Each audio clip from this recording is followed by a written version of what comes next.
We interrupt this program to bring you an important Wayfair message. Wayfair's got style tips for every home. This is Styles McKenzie helping you make those rooms sing. Today's style tip. When it comes to making a statement, treat bold patterns like neutrals. Go wild, like an untamed animal print area rug under a rustic farmhouse table from Wayfair.com. Arr, fierce. This has been your Wayfair style tip to keep those interiors superior. Wayfair, every style, every home. And the website is by Kelly Beckman Schubert. Ooh, I noticed a little change there. Did I not? I don't know exactly how to say it, but I know it's only on the brain because legally Kelly is going through the process of changing her name on her documents because some of them expired, so now's the best time to do it.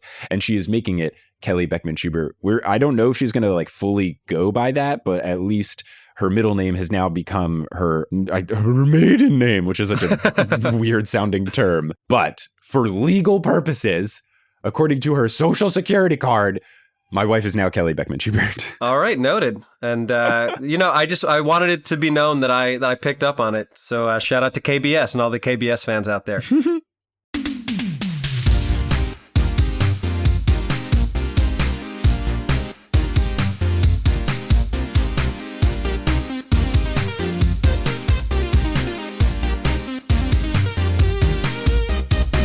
Sup, nerds? It's basketball. Welcome to Horse, a basketball podcast about everything except for the wins and losses. My name is Mike Schubert, and I'm joined by my trusted co-host, the being Sue Bird to having a cute little girl try to give her a flower during the game.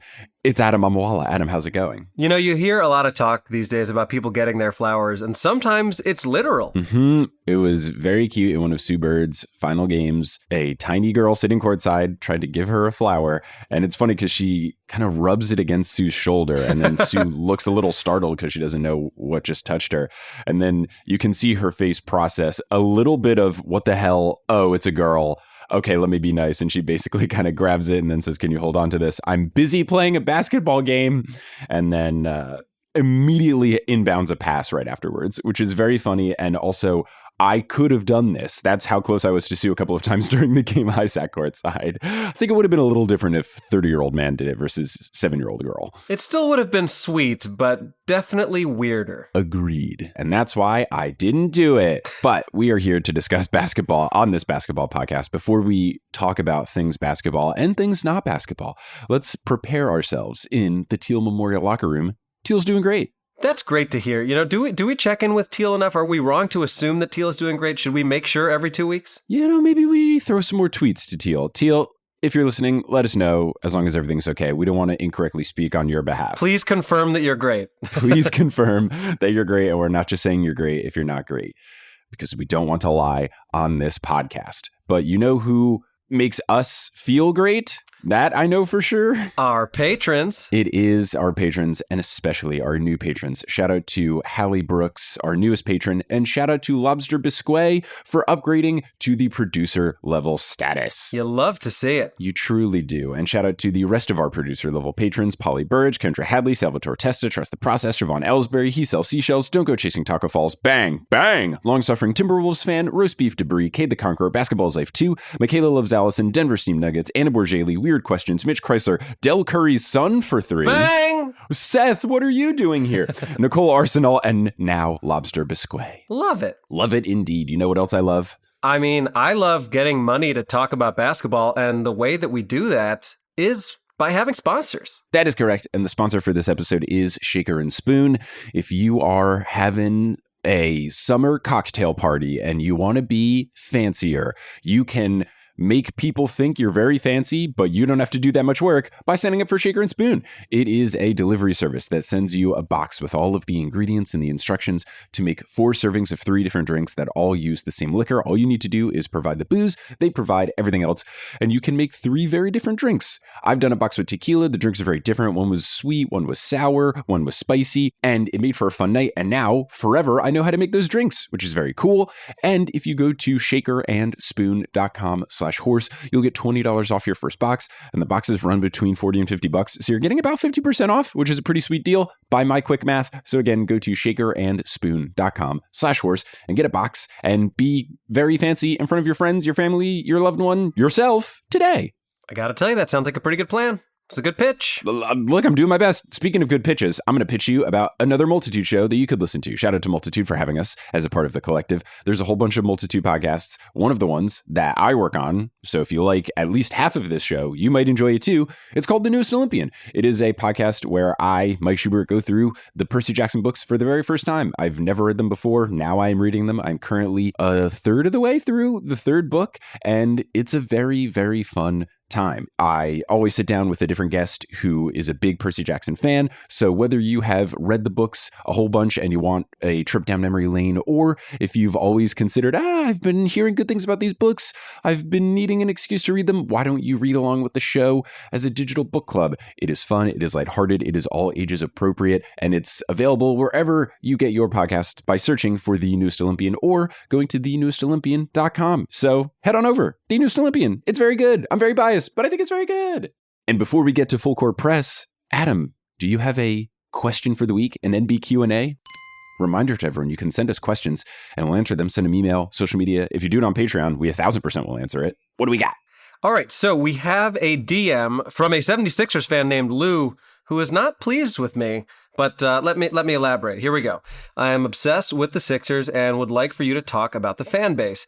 I know a lot of people don't like us, but you can also mention how Raptors announcers and fans were laughing when Pascal fractured Embiid's face, just like when a Raptor injured KD.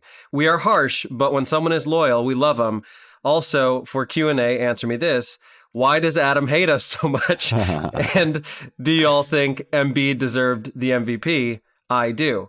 Let me start by saying I do think Embiid deserved the MVP. Really? I know that the bar shouldn't be giving it to someone just because someone else already got it. Like, I think Jokic was completely deserving. But I think Embiid, when you think of who is most important to their team, I feel like if you take Embiid off of the Sixers, they get so much worse. That if we're simply using the metric of who really is the most important person on their team, I think, and maybe I'm wrong, that Embiid is more valuable to the Sixers than Jokic is to the Nuggets. Tell me why I'm wrong. I would say that in a regular season, that would be the case for the Sixers and the Nuggets. But this most recent season with the Nuggets, Jamal Murray was out for the whole year and Michael Porter Jr. played the first 5 games of the year and then was hurt for the rest of the season. So the number 2 and number 3 best players on the Nuggets were completely gone. And I think you take Jokic off that Nuggets team because they were only, the 5 or 6 seed? If you take Jokic off of that current team from last year, they don't make the play-in tournament. Whereas the Sixers still have Tyrese Maxey. They still have Tobias Harris. They still had Seth Curry before the trade. You know, they still had a decent team that I think could have fought for a play-in spot. So if both teams are fully healthy, I agree with you. But I think for the particular season that the Nuggets had last year where they had so many injuries, Jokic was essential to that team. That's a fair point. But I think you and I would both agree that we like Embiid. Love him a lot. I think he's a great, great player, and he deserves better than all of the Ben Simmons drama that he's had to put up with. So to answer your question, Lou, specifically, I want to be clear that I do not hate all Sixers fans. I also want to acknowledge, as we've talked about on the show before, that all fan bases have bad fans. That's just kind of the fact of the matter. My distaste of Philadelphia sports fans is largely born out of my personal experience when I went to college in South-ish New Jersey with a lot of Philly sports fans and went to a lot of games in Philadelphia and often had very negative experiences just for wearing stuff supporting my team. Like, I am not the sort of fan who goes to away games and is obnoxious to people. I don't get into it with people. At the most, I'm literally just wearing a jersey or a shirt and cheering for my team. When I was 13 years old, 2 adult men tried to assault me for wearing a Sammy Sosa jersey at a Phillies game. So my dislike for Phillies fans is a dislike for the worst segment of Philadelphia sports fans. I have no doubt that there are many wonderful sports fans in Philadelphia, and Lou, I am sure you are one of them. But to be clear, my dislike is predicated on my feelings of danger when I'm in a Philadelphia sporting venue. Just to validate you, when I went to, I think my first ever baseball game was an away Yankees game when they played the Phillies, and I was 5 years old, and the Yankees got absolutely blown out. Like, I think the score was like 9-2 or something in the 7th or 8th inning. So my dad and I decided to leave because we had to drive back to New Jersey. It was a blowout game. We left, and as we're walking up the stairs to leave the arena, a grown woman jumps in front of me in the stairs, double flips me off, and says, "Fuck you, fuck the Yankees." And I was 5 and we were losing by a lot. And from that moment on, I decided I hated the Phillies. And anytime I played my baseball video game on my PlayStation 1, shout out to VR Baseball 98, I would always play against the Phillies so that I could beat them as many times as possible. So I would agree that some of the worst fans in Philly are especially bad. I don't think that means every fan is bad.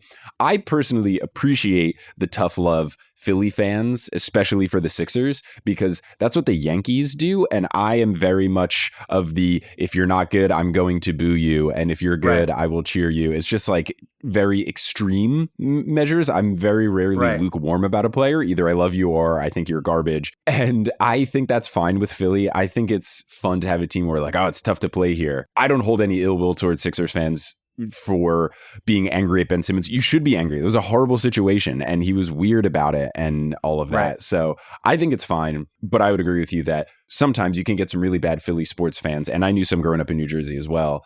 So I think it's more of just like, if you look at the spectrum of fandom, I think it stretches in both directions, where some of the more passionate fans are some of the most diehard fans you'll ever see. But I think that also goes in the negative direction, where some of the bad fans are some of the worst, meanest people you'll ever interact with. Totally. Yeah, I don't know if you saw this clip earlier in the year, but naturally we have to shoehorn in our baseball reference. And the Phillies have a third baseman named Alec Boehm, who has been really bad defensively this year.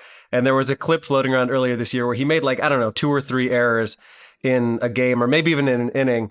And they showed his face as he was walking off the field in Philly as they were booing him. And you can just read his lips going, "I fucking hate this place." I remember seeing that, but not knowing the context. That's very funny. Yeah, we'll try to post a link to it. It was pretty amusing. So yeah, not all fans are bad. There's just some egregious Philly fans out there. Yes, and I think you and I would both acknowledge that we have bad fans within our team's fan bases 100%. Yes, 100%. I don't enjoy the behavior of some Yankees fans. But yeah, when you get into like gross stuff, like you were saying, people yelling at you for no good reason, that's just silly. Now, if you're provoked, sure. But just wearing a jersey of the other team is not enough to provoke ire. Like let people from other fandoms watch the sport. It's okay. So with that complete, let's get into full court press. Get it, like the news. Indeed. First off, let's start with a little happy story that I guess starts a little more sad, but has a happy ending. Erik Spoelstra, coach of the Miami Heat, one of his kids, unfortunately, was diagnosed with Burkitt lymphoma, but he went through surgery, he went through chemotherapy, and he's come out on the other side and has defeated cancer. So shout out to this very young kid. I don't know how old he is, but we'll put a link to the celebratory Instagram picture that his wife posted.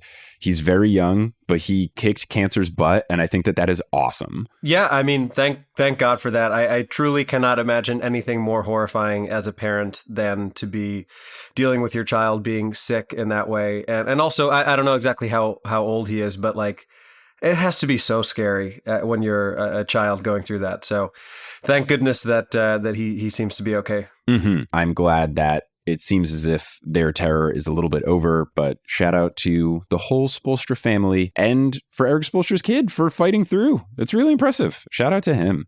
Now, in a little bit less happier news, we have an update on the Brittney Griner situation. She was sentenced to 9 years in Russian prison for having a tiny amount of hashish oil on her while she was flying. 9 years seems absolutely excessive. President Joe Biden has already released some sort of statement where he is calling on the Russian government to not have her serve this whole sentence. I don't know politically if that means anything or if that's just like an angry social media post. Like, I have no idea if that holds any sort of weight, but 9 years for this is ridiculous. And I truly hope that we can work something out where we bring her home safely, because I feel like what she's already been through is not justified for the quote unquote crime, but 9 years is absurd. Yeah, it's awful, and I don't know how this impacts the proposed trade, which I'm not making light of it. It just sounds ridiculous to frame it that way, but it literally was a trade offer that the United States put out there of, hey, we will return this Russian person we have detained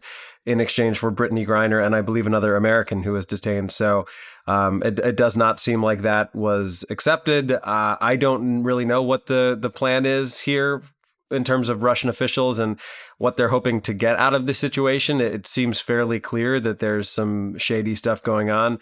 Also, not to get too dark, but I did see a lot of people tweeting things to the effect of Russia's giving someone 9 years in prison for a small amount of drugs. What are they, America 3 years ago? Like, I mean, this sort of thing has happened here for many, many years. I mean, there's people, largely minorities in this country, still serving 20, 30-year sentences for having like a little bit of weed on them 20 years ago. So I don't know. It all just is very upsetting. And obviously the concern is for Brittney Griner's mental and physical well-being.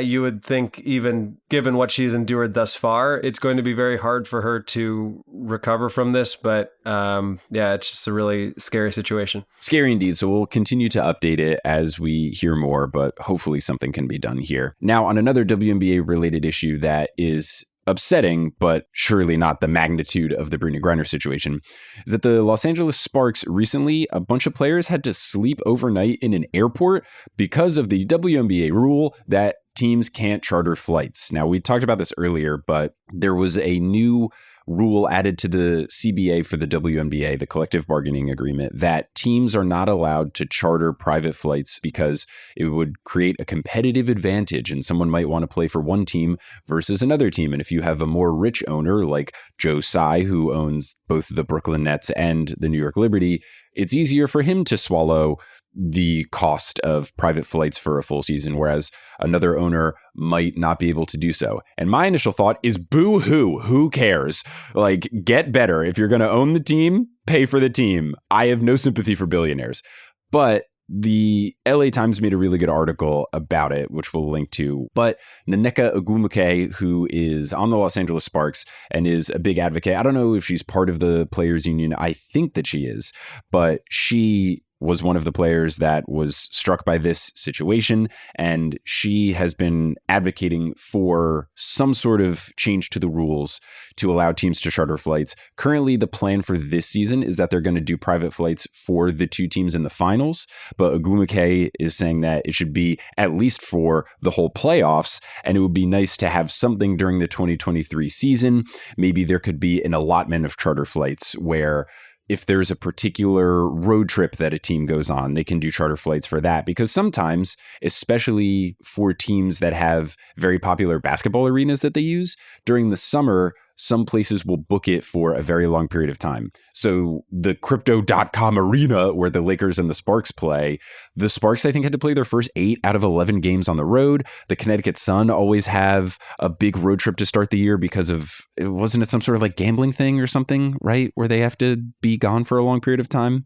I assume, yeah. Right. So there's definitely times in the season where teams have really tough stretches. So maybe it could be something like that where players are able to charter flights with their team just for a bad stretch, and you could negotiate that ahead of time. The other thing is the WNBA added 3 more games to the season this year, and it's a compressed season because the FIBA International Women's World Cup of Basketball begins in September. So they're trying to have the regular season and the playoffs and everything finish before that so that these players can play internationally. But the plan for the 2023 season is to have a 40-game season, so it'll be compressed even without anything like the Olympics or the World Cup to compress a season 4.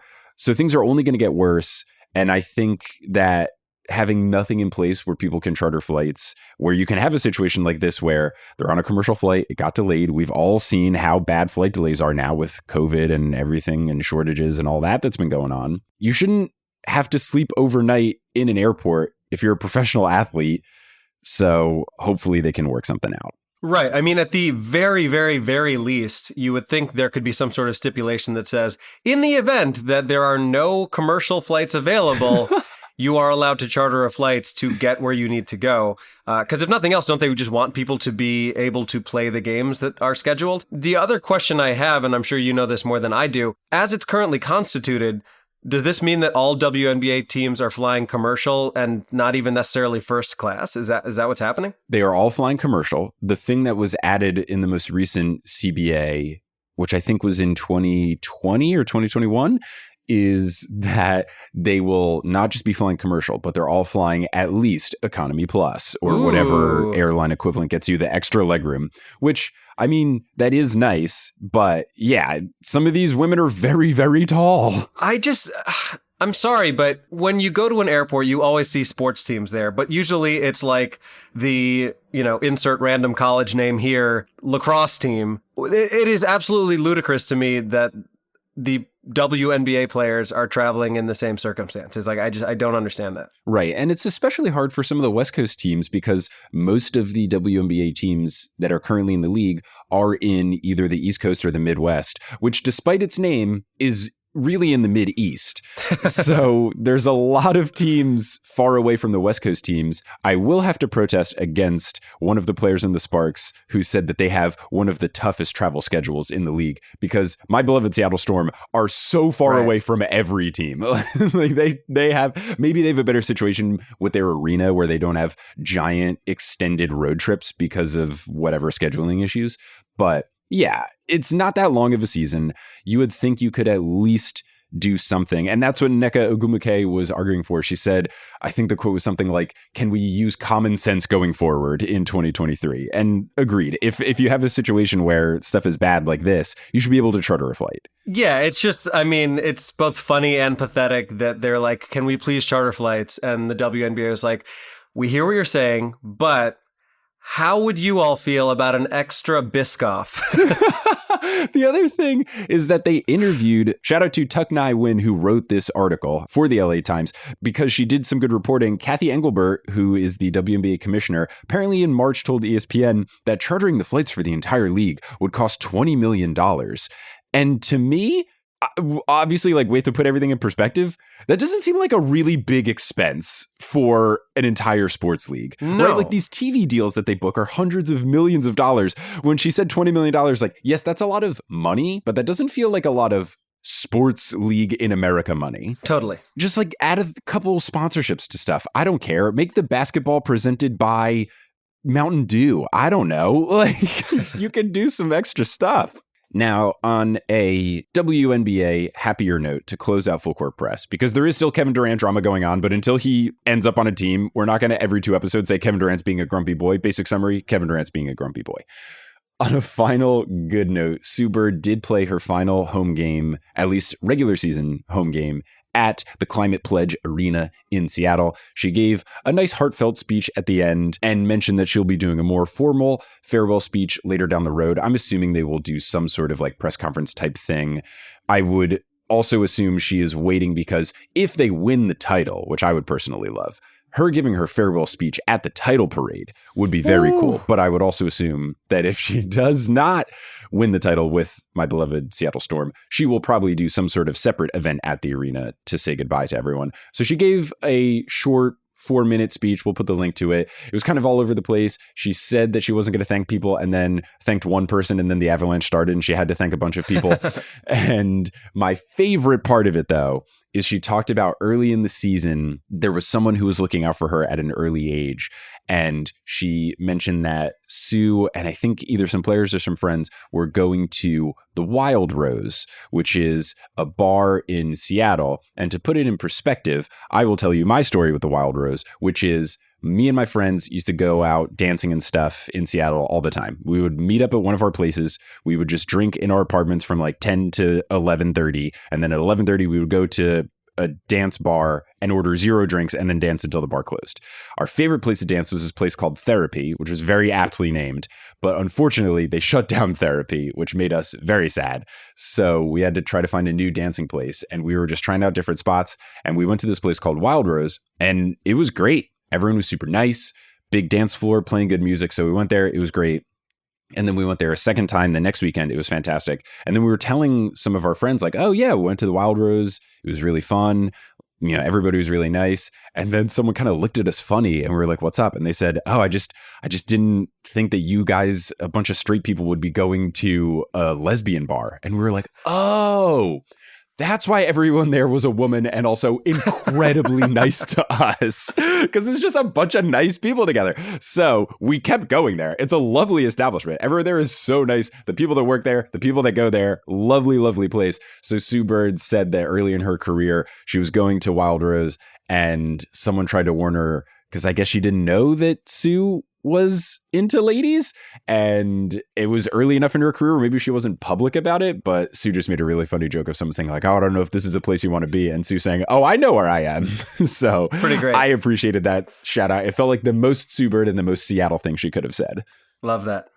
So I'm excited to see what other farewell type things happen, but it's been very cool. And it's been cool to see Sue get coverage. It's been cool to see Sylvia Fowles get coverage. Even the other day, I was just at the gym and on ESPN on NBA Today, they had a whole segment devoted to what did Sue and what did Sylvia do for the league. And it was just a bunch of different people talking about the impact of these two players. And it's been great to see that coverage for the WNBA and beyond. So shout out to all of that. Yeah, hell yeah. So with that, we can now get into your That Actually Happened, a very special second half of the episode here, where we will both be talking about Bill Russell, who unfortunately recently passed at the age of 88, but we want to honor his legacy both on the court and off the court. An incredible man, an incredible player.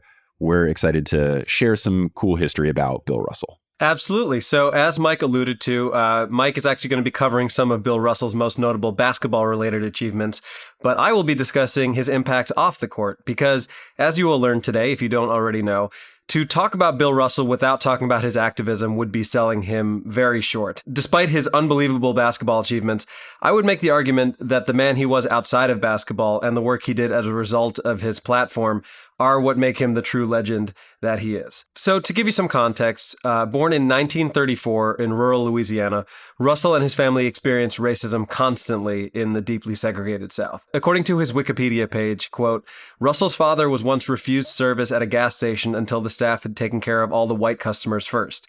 When he attempted to leave and find a different station, the attendant stuck a shotgun in his face and threatened to kill him if he did not stay and wait his turn. In another incident, Russell's mother was walking outside in a fancy dress when a white policeman accosted her. He told her to go home and remove the dress, which he described as white woman's clothing. So this is some context for the kind of environment the Russells were growing up in Louisiana at that time. Gosh, awful. Absolutely awful awful. stuff. At 8 years old, Russell's family moved to Oakland, California, where the family struggled financially. Russell would go on to live in a number of housing projects during this time, and while Russell found a love for basketball that led him to opportunities he never could have imagined for himself as a child, his race and the way people viewed him as a result of his race was ever present. As a college player at the University of San Francisco, Russell and his fellow black teammates were frequently heckled and sometimes refused service, including an incident in which they were turned away from the hotel the team was supposed to stay at in Oklahoma City. In an act of solidarity, the entire team opted to stick together and, rather than stay at the hotel, camp out in a closed college dorm. Russell would later say of these experiences, quote, I never permitted myself to be a victim. This would be a continued theme in his life. Of his college career, during which he averaged absolutely ludicrous numbers, he was not chosen as the Player of the Year in Northern California. Russell later said of this, quote, at that time it was never acceptable that a black player was the best. That did not happen. My junior year in college, I had what I thought was one of the best college seasons ever. We won 28 out of 29 games. We won the national championship. I was the MVP at the Final Four. I was first-team All-American. I averaged over 20 points and over 20 rebounds, and I was the only guy in college blocking shots. So after the season was over, they had a Northern California banquet, and they picked another center as Player of the Year in Northern California. Well, that let me know that if I were to accept these as the final judges of my career, I would die a bitter old man, end quote. Oh my God, that's ridiculous on a basketball perspective, but also shout out to Bill Russell for having a good approach to it. And I don't think it's even just the basketball people of Northern California. There's a really fun quote that I had found from Tommy Heisen. He was the Celtics NBA color commentator guy for their TV games. I think he recently passed away, but he said about Boston and Bill Russell, quote, look, all I know is the guy won 2 NCAA championships, 50 some college games in a row, the 1956 Olympics. Then he came to Boston and won 11 championships in 13 years. And they named a fucking tunnel after Ted Williams. Yeah, that I could not have said it any better than Tommy Heisen. Mm-hmm. So After his college career ended, Russell was drafted by the Boston Celtics in 1956 after catching the eye of legendary Celtics coach Red Auerbach, who felt Russell's toughness and extraordinary rebounding abilities might be the missing piece for the Celtics. And boy, was he right. Between 1958 and 1966, the Celtics would win 8 consecutive NBA championships, led by Russell every step of the way. But it was Russell's off-the-court contributions during these years that were even more impactful. The 1960s were a decade of enormous civil unrest, largely centered around the increasing momentum of the civil rights movement. Russell was there every step of the way once again. In 1961, the Boston Celtics were in Kentucky for a preseason game when Sam Jones and Tom Sanders, 2 of Russell's black teammates, were refused service when they tried to grab a bite to eat from the hotel's cafe. The teammates, embarrassed and frustrated, explained what had happened in the cafe to Russell and Casey Jones, another black teammate. The 4 men informed their coach about what had happened, and he reached out to hotel management about the incident. The players were eventually given permission to eat at the hotel, but the damage was already done. They wanted nothing to do with the establishment, understandably so, and chose to fly home without playing in the exhibition game. It's hard to overstate the guts that took, because according to the Basketball Network, this was the first boycotting of a game over a civil rights protest. The first time that ever happened. Whoa. Yeah, and Russell told reporters the following day, quote, "We've got to show our disapproval of this kind of treatment or else the status quo will prevail. We have the same rights and privileges as anyone else and deserve to be treated accordingly. I hope we never have to go through this abuse again, but if it happens, we won't hesitate to take the same action again," end quote. And Russell was true to his word. This wasn't lip service. In a newspaper article about the incident, the title read, quote, "Russell would give up basketball for rights," end quote. And to quote specifically what is available of the article online, quote, "Defensive genius Bill Russell says he would quit the Boston Celtics without reservation to assist the civil rights movement if it would ease racial tension and aid Negroes," end quote. Russell actually tweeted a photo of this very article in August of 2020 after NBA players boycotted games following the shooting of the unarmed Jacob Blake in Wisconsin. Nearly 60 years later, and Russell was still as engaged as ever, tweeting, quote, "In 1961, I walked out of an exhibition game much like the NBA players did yesterday. I am one of the few people that knows what it felt like to make such an important decision. I am so proud of these young guys. It reminded me of this." And then he shares that article. Oh, that's so awesome. Yeah, it's incredible. Russell's activism would only strengthen throughout the 1960s. He was seated nearby Dr. Martin Luther King Jr. at the famous March on Washington in 1963, when Martin Luther King delivered his famous "I Have a Dream" speech. That same year, after civil rights leader Medgar Evers was assassinated, Russell traveled to Mississippi with Evers' brother to open an integrated basketball camp. In 1967, when boxing legend Muhammad Ali made the deeply controversial decision to refuse to enlist in the Vietnam War, Russell joined other prominent black figures in Cleveland to meet with Ali. And, while it may not have been the popular stance at the time, Russell had the courage to support Ali's decision to go to prison instead of denouncing his beliefs surrounding civil rights and religious freedom. And while the media initially denounced Ali's decision, suggesting that his actions might lead to widespread civil disobedience, Ali's stance gained sympathy as opposition to the Vietnam War grew. But Russell was not only involved with issues on a national level. He also took the time to stay involved in local issues in Boston. Most notably, in 1966, Russell spoke in support of students who were protesting segregation at their school in Boston. Russell would go on to deliver the graduation speech at the school, during which he said, quote, "I do not say we have to love each other, but we must try to understand and respect each other," end quote. And there's a really incredible photo of this speech that I'll make sure to share the link to as well in the article page. Awesome. It's really nice to hear the perspective of big, famous athletes who were at the top of their game, both Bill Russell and Muhammad Ali, who protested famously for very important reasons. Because what's been frustrating recently is seeing people make these comparisons to some of the players in the current leagues that aren't getting the COVID shot.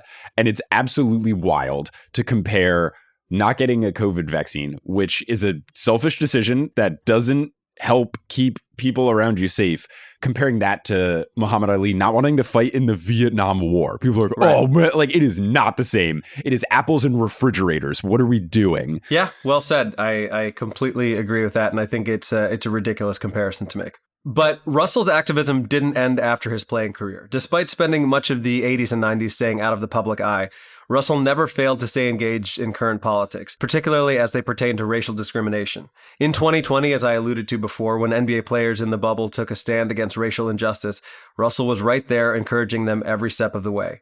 In 2017, when Colin Kaepernick took a knee during the national anthem, Russell tweeted a photo of himself kneeling with the caption, quote, "Proud to take a knee and to stand tall against social injustice," end quote. And in that very photo, Bill Russell is wearing the Presidential Medal of Freedom he had been honored with by President Barack Obama in 2011. And though I did at one time do a pretty respectable Obama impersonation, out of respect for Bill Russell, I will let you listen to the words President Obama had on that day 11 years ago. Bill Russell, the man, is someone who stood up for the rights and dignity of all men.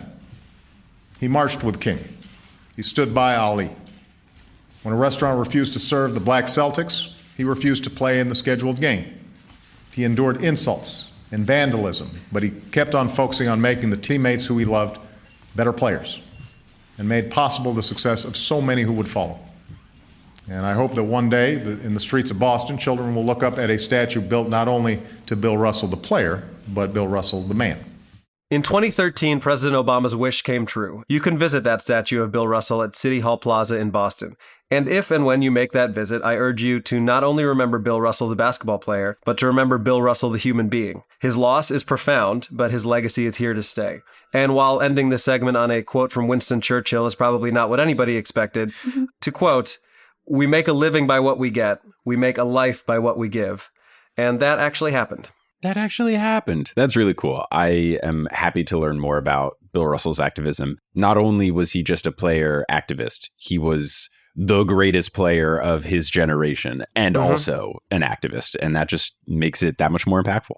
1, 2, 3. 3, 2, 1. 3 on 3. So for my 3 on 3, I'm here to do the basketball side of things for Bill Russell. But thankfully, Bill Russell is great on the court, but he's also great off the court in a basketball related sense. So the 3 on 3 that I've done are the 3 coolest things he did on a basketball court and the 3 funniest things he said to basketball players. Oh, I like this twist. Yeah, there was enough stuff that he did, and what was very cool with Reddit/r/NBA when Bill Russell passed, basically that whole week, it was just cool clips of him playing basketball, cool clips of him at different events, or just being funny, because he's a very funny dude. So it was just cool to see lots of love being poured in. It was kind of like Bill Russell's greatest hits for a whole week, and I thought that was a really cool way to honor him. Yes, totally. So let's start with the on-court stuff. The number 3 coolest thing that I learned about Bill Russell playing on the court is that over the course of his career, I believe this accounts for college and the NBA, Bill Russell played in 21 winner-take-all games. So any sort of elimination style game, I think that would include the NCAA tournament or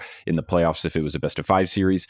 10 out of those 21 games were Game 7s, and Bill Russell's record in those 21 games was 21-0. He never lost an elimination game in his entire NBA and NCAA career. That's an absolute joke.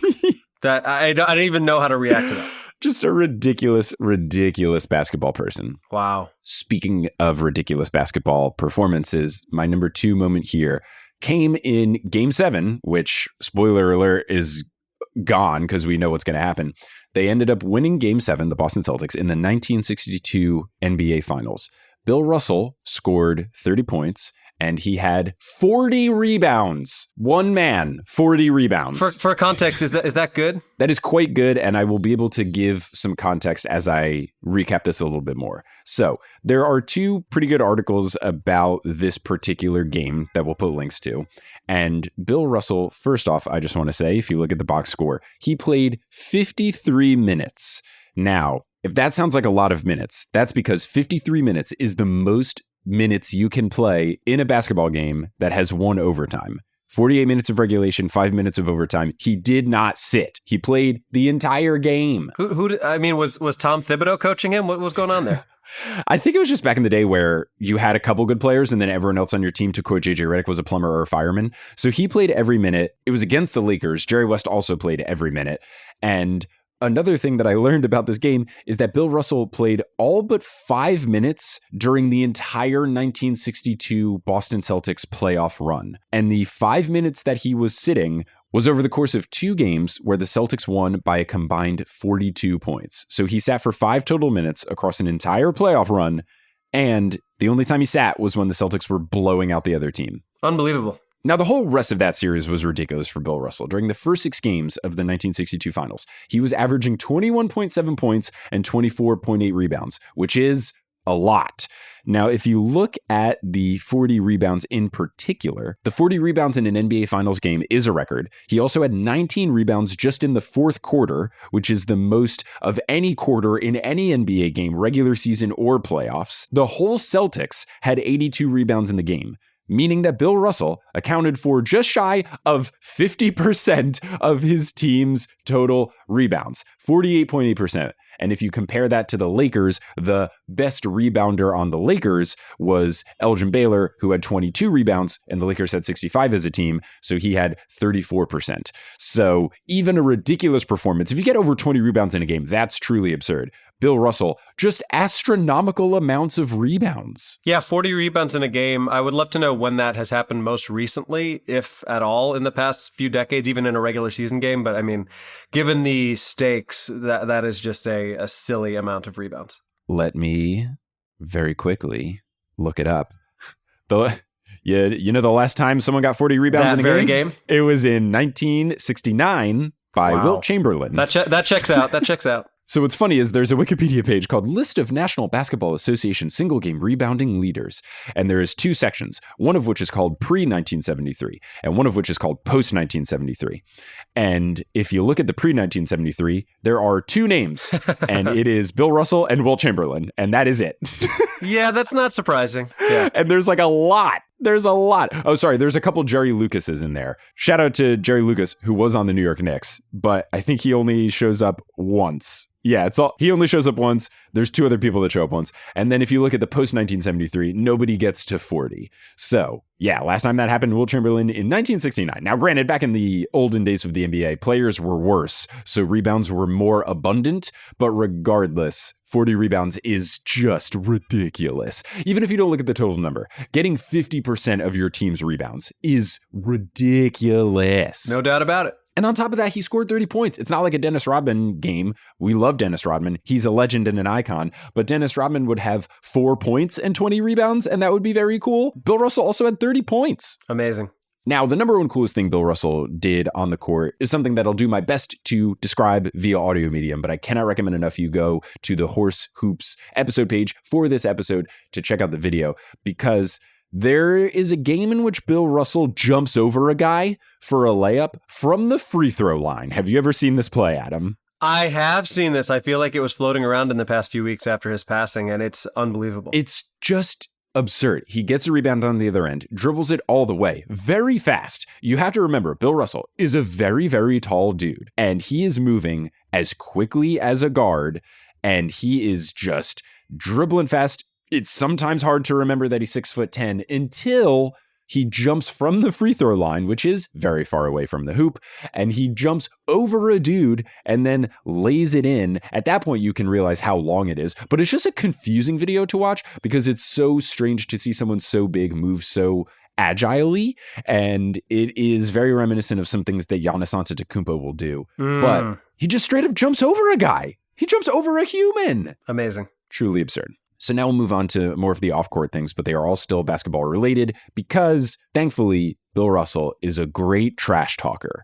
And I can only assume, was great at talking trash during his playing days, but he's really come into his own as an NBA legend. Everyone loves Bill Russell. Everyone respects Bill Russell. And he's very funny, and he utilizes that to his strengths. Now, the number 3 cool, funny off-court thing that he said, apparently he was golfing with your favorite player, Michael Jordan. And this was right after Michael Jordan won one of the championships with the Bulls.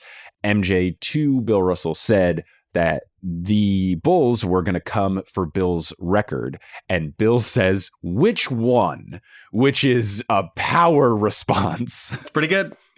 And we'll put a link to this interview clip, but basically Bill Russell's context was, you have my 11 championships, but also the Celtics won 8 championships in a row, and Bill told Michael Jordan that in his lifetime, he doesn't think that they would be able to achieve either of them. Now, we do have to give context because I do love Bill Russell, but I hate Boston sports, and we have to say that for most of these championships, when Bill Russell's Celtics won, there were only 8 teams in the league, or only 6 teams would make it to the playoffs, and the number 1 seed would get a bye for the first round, so like a little easier. Yes. Not quite the gauntlet that it is now, but nevertheless, very impressive. No, when you have a 1 out of 8 chance or a 1 out of 12 chance to win the title, even before the season starts, it's pretty good odds as compared to the 1 out of 30, which will soon become a 1 out of 32 once they expand the league in a couple years. It is true. So moving on to the number 2 fun trash-talking Bill Russell moment at the 2017 NBA Awards, which is this award ceremony that I hope they stop doing. But it's this award ceremony where they give out the season awards. It's trying to like make a basketball ESPYs kind of thing, but they were giving out the MVP and the Sixth Man of the Year and all that. I think they stopped it in the bubble, and I don't think they've gone back to doing it. I hope they don't, because some of the coolest things that happen are when the regular season awards are announced while the playoffs are going on, and then you can give a player the MVP trophy while their team is still in the playoffs, and then they get to show it to a standing ovation of a packed crowd. That's very fun. I hope they bring that back. It just would kind of deflate the awards too, because sometimes regular season awards don't age super well. So you can win the MVP and then your team gets knocked out in the first round, and then you think, was this guy really the MVP? So to have it wait until after the season ends always feels weird. So I hope this is just kind of a relic of the late 2010s and it doesn't return. Agreed. Regardless, at the 2017 NBA Awards, they awarded Bill Russell a Lifetime Achievement Award. And to present the award, they brought out some Hall of Fame centers. So Shaquille O'Neal, Alonzo Mourning, Dikembe Mutombo, David Robinson, and Kareem Abdul-Jabbar all took the stage, and there was a little speech kind of hyping up Bill Russell. And he comes on the stage, he accepts his award, and then he points to each of these 5 gentlemen one by one. And then after pointing at them, he says, "I'd kick your ass," which is great. Oh, I love it. It's so good. The whole place erupts in laughter. Everyone on stage erupts in laughter.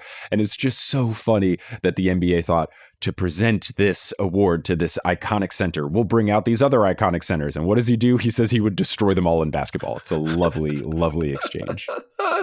Now, the number 1 funniest thing that Bill Russell did trash talking to NBA players happened at the 2018 NBA Awards. And I do not know the full context of this. Maybe it was Charles Barkley getting some sort of Lifetime Achievement Award, but I've only seen the clip of it where Charles Barkley is on stage. He says, "Mr. Bill Russell, thank you." And it's a genuine moment. He's not making any sort of joke, I believe. I think he's just genuinely thanking Bill Russell. And they do the classic thing at any sort of awards show where the camera cuts to Bill Russell in the crowd, and he's smiling, and everyone else around him is smiling and clapping. And what does Bill Russell do? He gives Charles Barkley the finger. I've seen this before, and it never gets old. It's so funny. He does it with this ear-to-ear smile. It's such a great screenshot.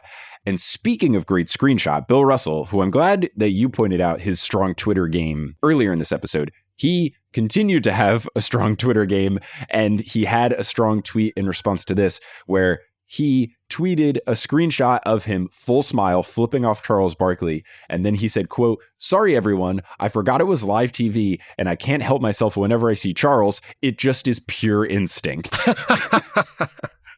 Which is so funny. Somehow he's already taken the funniest thing you could imagine and then made it twice as funny, because his apology is just another Charles Barkley burn. It's so good. It's so good. That's so funny. I had seen the clip, but I didn't know that he added that to it, and it makes it even better now. It's so, so wonderful. So shout out to Bill Russell, an icon on the court, an icon in activism, and an icon being an old guy that just trash talked the absolute hell out of any other player near his stratosphere of basketball. So fantastic. Amazing. And I look forward to hearing about your expanded 5-on-5 on the Patreon. Yeah, there's a sentimental one that I'm going to add in there. Nice. So it's not all just goofs and jokes here. We can get heartfelt.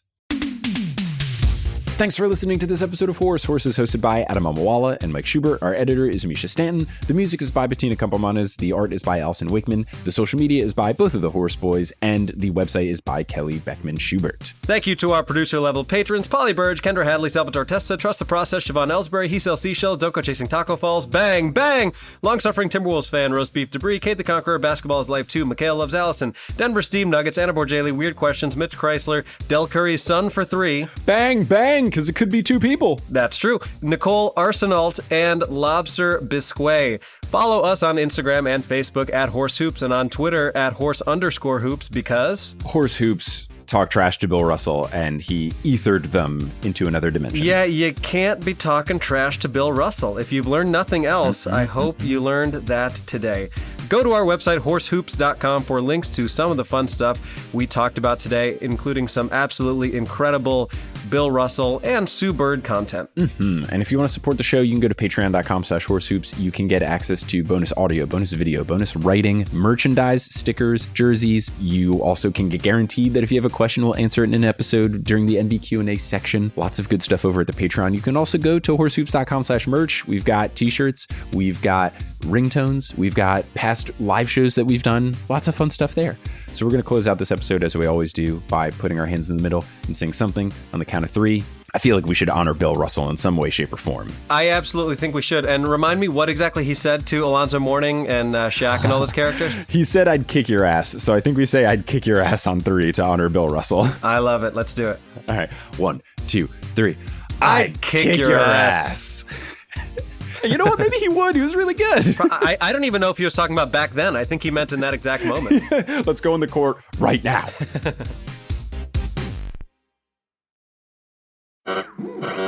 We interrupt this program to bring you an important Wayfair message. Wayfair's got style tips for every home. This is Nicole Byer, helping you make those rooms flyer. Today's style tip: when it comes to making a statement, treat bold patterns like neutrals. Go wild! Like an untamed animal print area rug under a rustic farmhouse table from Wayfair.com. Ooh, fierce! This has been your Wayfair style tip to keep those interiors superior. Wayfair, every style, every home.